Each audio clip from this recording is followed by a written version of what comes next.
in that part. Prime minister जो विदेश में डायलॉग देते हैं और अंदर जो करते हैं उसमें तो कोई आपस में तालमेल नहीं है। और दूसरा देखिए, मैं बार बार कहता हूं कि अगर इस देश का कॉन्स्टिट्यूशन क्या है, इसका फैसला कॉन्स्टिट्यूएंट असेंबली नहीं करती, इसका फैसला सुप्रीम कोर्ट नहीं करता, इसका फैसला आपका लोकल थानेदार है, क्योंकि थाने में फैसला होता है। और अगर मैं थाने में जाता हूं, अपना नाम मैं योगेंद्र यादव बताऊं तो मुझे एक ट्रीटमेंट मिले, और अपना नाम मैं अमीन अहमद बताऊं तो मुझे दूसरा ट्रीटमेंट मिले, तो बस मेरे लिए कॉन्स्टिट्यूशन बदल गया।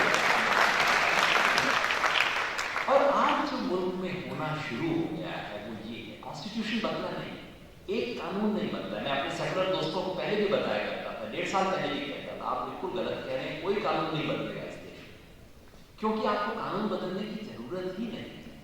बस थानेदार को आंखों से इशारा कर दीजिए, इस देश का कानून बदल जाएगा, ये देश का संविधान। और इस वक्त ये हो रहा है इस देश में। और वो सबसे बड़ी चैलेंज है, जो बीफ के मामले में जो कुछ हुआ वो उसी का एक छोटा सा रिफ्लेक्शन है। मैं समझता हूं बीफ के सवाल पे बहुत लंबी बात हो जाएगी, इसलिए मैं बहुत छोटे में कह के अपनी बात को खत्म करूंगा।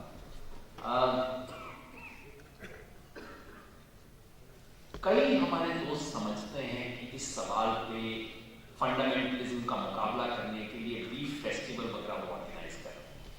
मैं आपके सामने ईमानदारी से कहना चाहता हूं, मैं इन सब चीजों के खिलाफ। ये बीफ फेस्टिवल वगैरह ऑर्गेनाइज करना कोई सही तरीका नहीं है इसका मुकाबला करने के लिए, क्योंकि ये करके आप भी ताकतों को मजबूत करेंगे जिनका आप मुकाबला करना चाहते हैं। अगर हिंदुओं का इस देश में सेंटिमेंट है कि गौ की रक्षा होनी चाहिए, और अगर इस्लाम का ये कोई सेंट्रल प्रिंसिपल नहीं है कि गाय ही खानी है, तो फिर रास्ता निकल सकता है। और रास्ता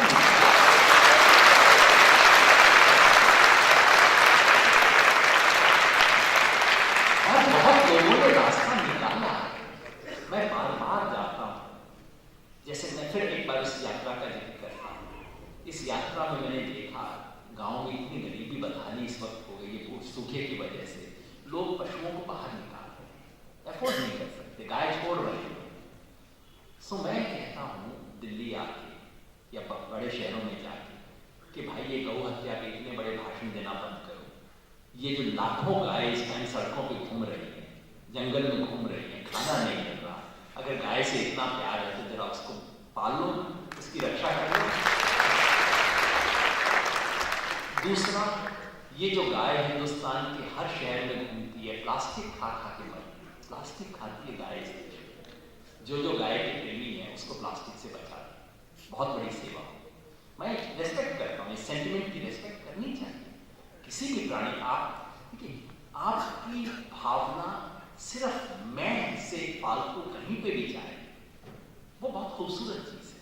अगर मेरे लिए इनकी जिंदगी उतनी इंपॉर्टेंट है जितनी मेरी, तो मैं कम से कम अपने से तो आगे बढ़ा। और मेरे लिए अपना कोई भी प्राणी दुनिया का, चाहे वो कुत्ता हो, कीड़ी हो, चींटी हो, मछली हो, गाय हो, मैं अपने से बढ़ के वहां तक पहुंचा, ये कोई छोटी बात नहीं, अच्छी बात है। मगर ये नहीं होना चाहिए कि गौ हत्या को बचाना इंसानों की हत्या करने का बहाना बन जाए।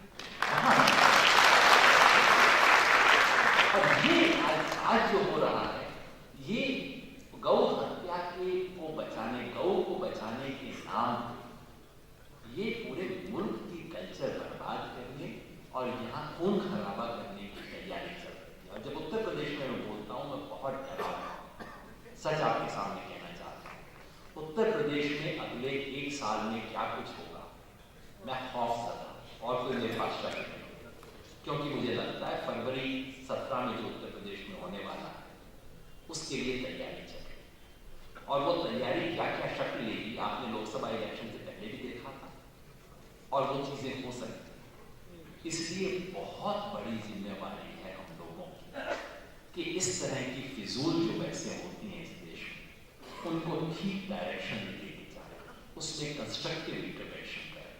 और मैं आप सबसे यहाँ पे, चूंकि ये यूनिवर्सिटी सिर्फ एक शहर की यूनिवर्सिटी नहीं है, एक बहुत बड़े इलाके से लोग यहाँ आए हैं, मैं आप सबसे कहना चाहता हूँ, बहुत बड़ी जिम्मेवारी है हमारी इस प्रदेश में, खासतौर पर अगले 1 साल तक अमन चैन यहाँ बना रहे। उसके लिए बहुत कंस्ट्रक्टिव इंटरवेंशन चाहिए, बहुत लोगों को बहुत कुछ करना होगा, बहुत लोगों को कुर्बानी देनी, तमाम तरह की कुर्बानी देनी होगी ताकि यहाँ अमन चैन बनाए रखा जा सके। उस बड़े सवाल पे हमें सोचना चाहिए और इन हर छोटे सवाल को उस बड़ी चीज़ से लिंक करना चाहिए।